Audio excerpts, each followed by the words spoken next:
Bismillahirrahmanirrahim. Assalamualaikum warahmatullahi wabarakatuh. Waalaikumsalam warahmatullahi Allahumma wabarakatuh. sholli ala sayyidina Muhammad wa Sallallahu ala ali alaihi. sayyidina Muhammad. Buya Yahya yang saya cintai, saya ingin bertanya tentang zikir syirri. Apa itu? Zikir syirri. Zikir syirri. Zikir sirri. Pada suatu kesempatan saya pernah mendengar Buya pernah mengatakan kalau dalam hal zikir ada tingkatan-tingkatan. Dimulai dengan zikir secara lisan, pada saat nanti kalau sudah mengalami kenikmatan zikir dengan hati, yaitu zikir syirri. Ya, dalam diamnya hati berzikir gitu. Nah, saya pernah mendapat satu amalan dari seorang ustadz tentang zikir syirri, yaitu zikir hu Allah dan atau Allahu. Jadi maksudnya pada saat yaitu keluar tariknya napas, keluar masuknya nafas kita berzikir. Pada saat menarik nafas hati berzikir kalimah hu atau kalimah Allah. Pada saat mengeluarkan nafas hati berzikir kalimah Allah atau kalimah hu. Kemudian di satu saat yang lain juga saya pernah mendapat juga bahwa ustadz lain pernah mengatakan bahwa zikir tersebut itu tidak pernah dicontohkan Rasulullah, tidak pernah diamalkan oleh Rasulullah. Dia mengatakan itu adalah bid'ah. Nah, ini saya mohon penjelasan Buya Yahya supaya dalam mengamalkan zikir syirri termasuk zikir syirri tersebut tidak timbul was-was, Buya. Bagaimana kedudukan zikir hu Allah, Allahu ini. Demikian, wassalamualaikum warahmatullahi wabarakatuh. Bismillahirrahmanirrahim. Zikir adalah ada dengan lidah. Dan hendaknya zikir kita tidak cukup dengan lidah. Di saat kita menyebut nama Allah, la ilaha illallah atau subhanallah, hendaknya hati kita juga berzikir. Itulah khusyuk. Ada orang berzikir dengan lidahnya, la ilaha illallah dengan lidahnya, tapi hatinya tidak khusyuk. Maka ketahuilah, yang sudah bisa berzikir dengan lidahnya biarpun tidak khusyuk, lidahnya mendapatkan pahala berzikir. Jangan dikatakan tidak ada pahalanya. Bahkan Imam Haddad mengajarkan hendaknya kita bersyukur. Bersyukur, ya Allah telah Engkau gerakkan lidahku untuk berzikir. Biarpun hatinya masih gerambyang, sering kesana kemari. Tapi lidah kita sudah dijaga oleh Allah. Dan itu sesuai dengan sabda Nabi, kullu kalam ibni Adam alaihi lalah. Omongan anak Adam itu justru ada tanggung jawabnya, hukuman dan bukan pahala, kecuali illa dzikrullah, kecuali zikir kepada Allah. Zikir dengan lidah. Agar tapi kita ada makna khusyuk. Makna khusyuk di dalam hati, innamal mu'minuna alladzina idza dzukirallahu wajilat qulubuhum. Jadi ada getaran di dalam hati di saat berzikir. Sehingga nanti ada zikir tanpa diucapkan di lidah tapi hanya di dalam hati, makul dan diterima, dan itu ada. Bahkan ada zikir dihimbau untuk dengan hati saja. Makruh diucapkan dengan lidah. Bahkan sebagian mengatakan haram adalah di saat lagi keluarnya sesuatu waktu buang air. Maka tidak boleh saat itu berzikir. Waktu buang air, maka haram berzikir di saat buang air. Waktu indah khuruji kharijan, di saat ada yang keluar. Tapi di saat ada yang keluar tersebut hendaknya berzikirnya dengan di dalam hati. Jadi ada zikir di dalam hati. Akan tapi tetap yang paling utama adalah di saat engkau berzikir, yang berzikir adalah semua dari dirimu.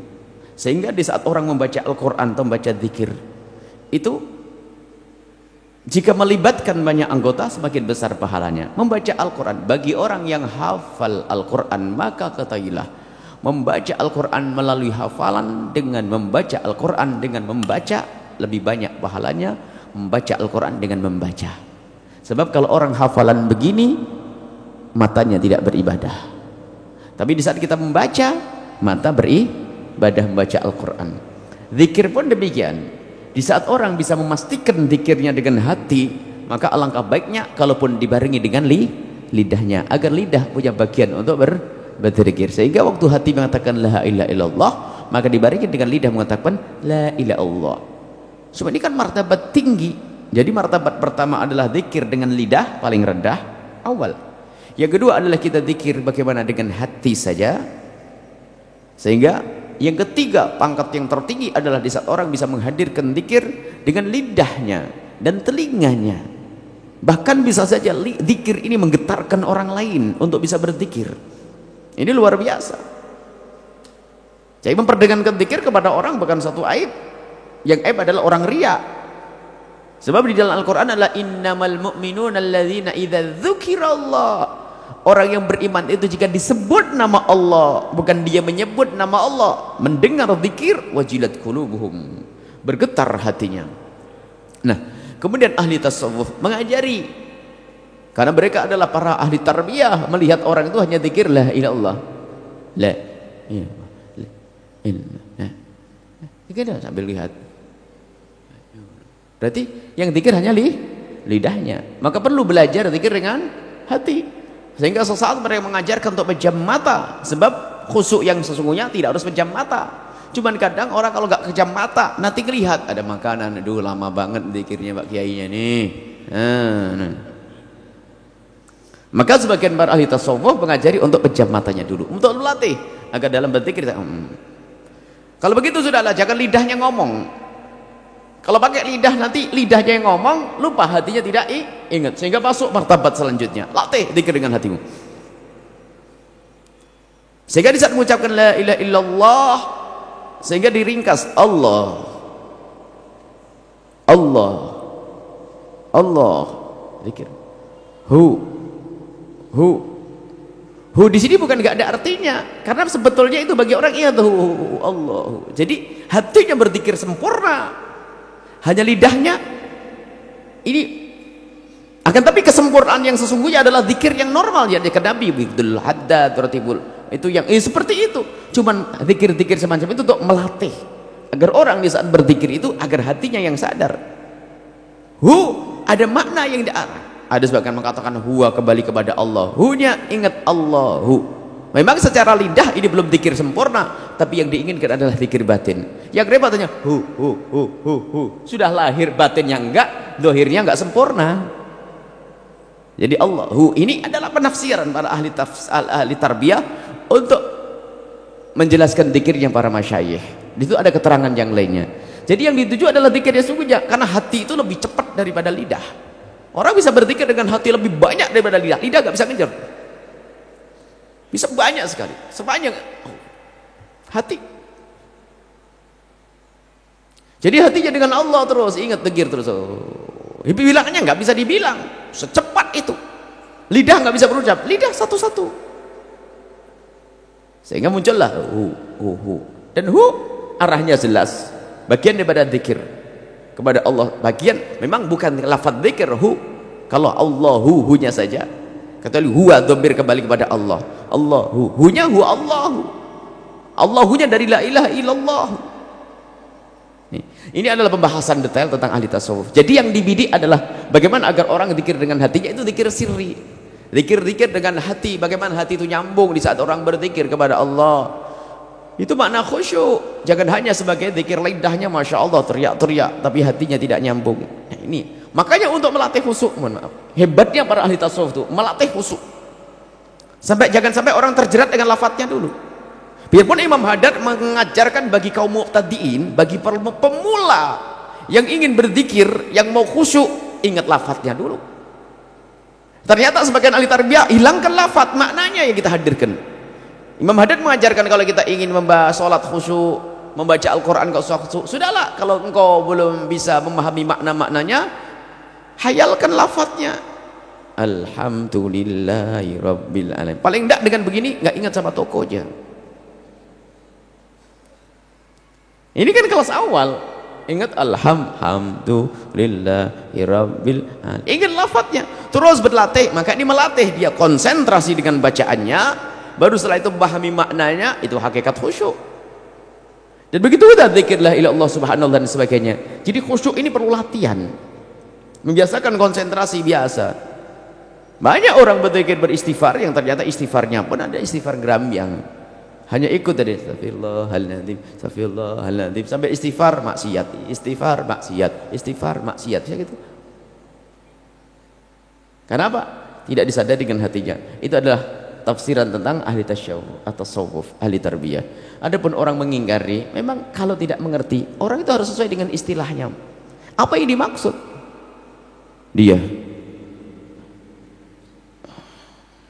ngapain kamu gitu tuh? Kan aneh. Kok gini-gini terus? Ya nggak tahu ya aneh. Padahal dia ingat Allah, la ilaha illallah.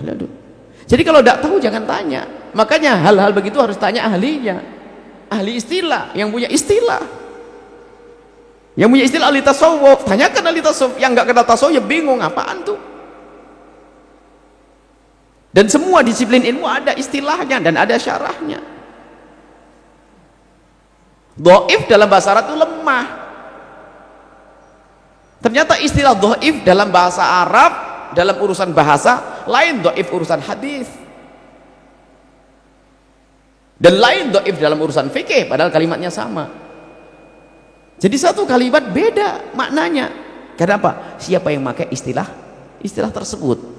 Nah ini termasuk zikir-zikir itu yang punya makna yang bisa menjelaskan ahli tasawuf. Nggak mungkin diarahkan kepada berhala. Dari mana syirik? Memang nyebut berhala. Ini sebagian orang begitu terburu-buru. Nah ini perlunya belajar dengan guru mursyid, guru torekoh, yang makanya guru torekoh itu ayyakuna aliman, harus alim. Guru torekoh itu harus alim, mengerti furu'us syariah. Bukan hanya karena bapaknya meninggal kemudian dia naik jadi guru torekoh, nggak begitu. Ada ijazah, ada yang namanya quta'ut thariq. Quta'ut thariq itu apa? Pembegal torekoh yang tidak punya sanad ilmu, tidak punya sanad torekoh, tiba-tiba jadi guru mursyid, guru torekoh. Akhlaknya mah enggak, ilmu juga tidak. Kemarin kita duduk dengan kedatangan majelis kitab waktu di Tangerang di Masjid Al-A'zam, kedatangan tamu dari Dubai, Syekh Muhammad Abdul Rabbuh An-Nadhari, yang beliau adalah dapat informasi dari yang mendampingi, beliau adalah seorang mursyid torekoh. Kami duduk dengan beliau, semula kami pikir hanya duduk sesaat untuk berbincang-bincang kecil, akan tapi ternyata memanjang sampai hampir setengah jam. Setelah hampir setengah jam kami bertanya kepada beliau tentang buku. Beliau mengatakan ada buku. Akhirnya diambil buku beliau yang lumayan tebal, sehingga duduk kami bertambah 1,5 jam, hingga sampai jam 1:30 kita membaca kitab di depan beliau sampai selesai dan memasuk bab tasawuf. Dan beliau sangat tegas, nih tasawufnya bukan tasawuf yang aneh-aneh, bukan fotok harus ada sambung nasab. Seorang guru toreko harus ilmu, ngerti fikih, ngerti ini, bukan gara-gara bapaknya mati langsung jadi guru toreko. Nggak bisa menjelaskan nanti, hanya yang penting nggak bisa menjelaskan tentang ini. Adapun keterangan lebih lanjut masalah seperti itu adalah dibahas oleh dunia tasawuf. Jika Anda mengikuti para guru, ikuti guru. Apa yang diajarkan guru? Zikir-zikir yang selama ini kita baca, tadi Wiritul Fatih kita baca, ya seperti itu zikir. Itu adalah zikir. Baik. Dan itu termasuk bagian daripada zikir, akan tapi zikir itu adalah bukan lafadznya yang dibidik. Yang dibidik adalah yang dituju, latihan khusyuknya tadi. Kalau lafadznya apa? Hu. Kan begitu. Kecuali hu-nya bagian daripada Allahu, maka itu Allahu bagian dari la ilallah. Bagi hu-nya adalah bagian daripada la ilallah, zikir. Yang nggak tahu memang bermasalah, sehingga muncul orang yang itu tadi dikit-dikit mengatakan orang lain sebagai ahli bid'ah dan seterusnya.